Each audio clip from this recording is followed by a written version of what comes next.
G'day, Professor Joseph Drew here. I'm here to talk to you about important words when you're writing a scholarly essay. There's nothing that's going to upset your lecturer more than you using the wrong word in the wrong situation or repeatedly using the same word, such as however, however.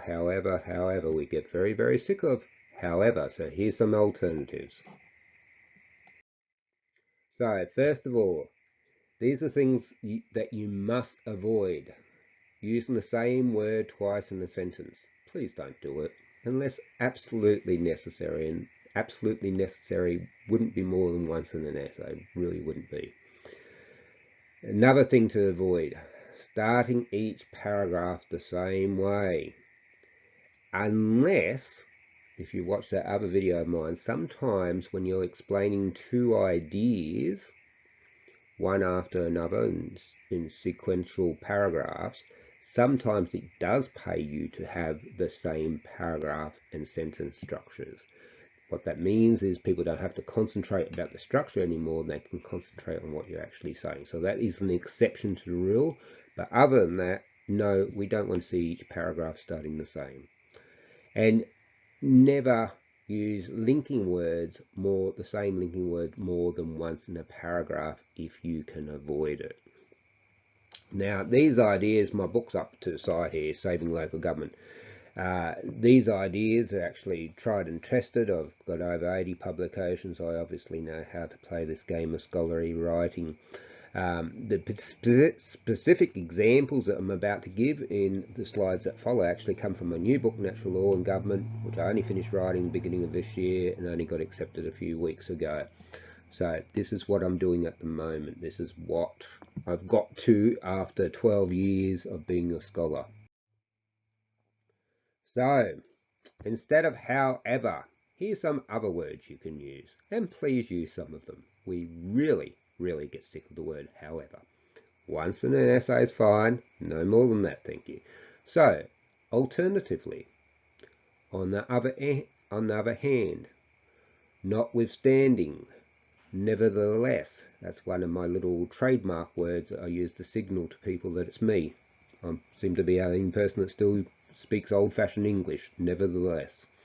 Nonetheless, despite, notably, indeed.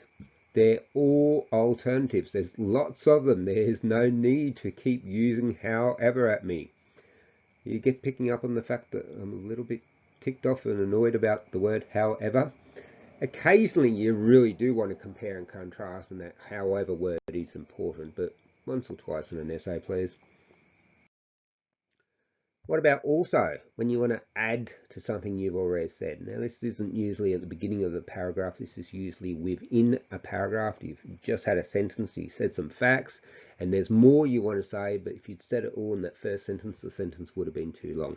Now, the goats have nothing to do with this. I just like goats because I have goats on my farm. So, words that can take the place of also. Indeed.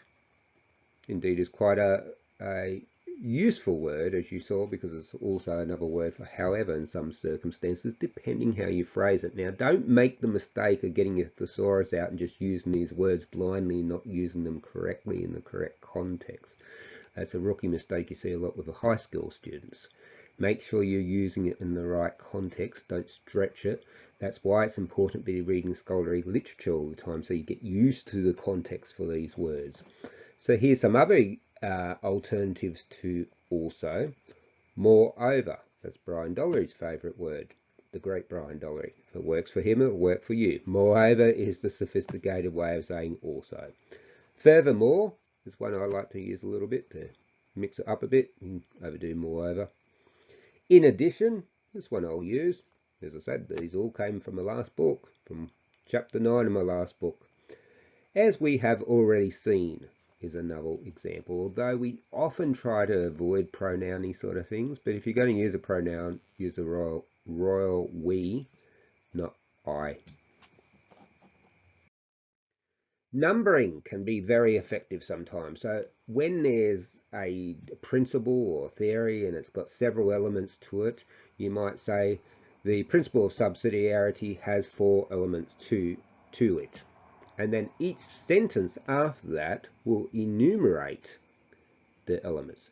The first element is, second element is, or secondly, although I don't like it with the "ly" on it because that generally turns something into a verb and you're not turning anything into a verb at all. So I'll just stick with the first, second, third, and fourth, if there's four. You could go finally, but it's a bit of a mistake to say finally, because finally sort of says I've finished with that topic completely. And if you haven't finished with that topic completely, well then finally is the wrong word, isn't it?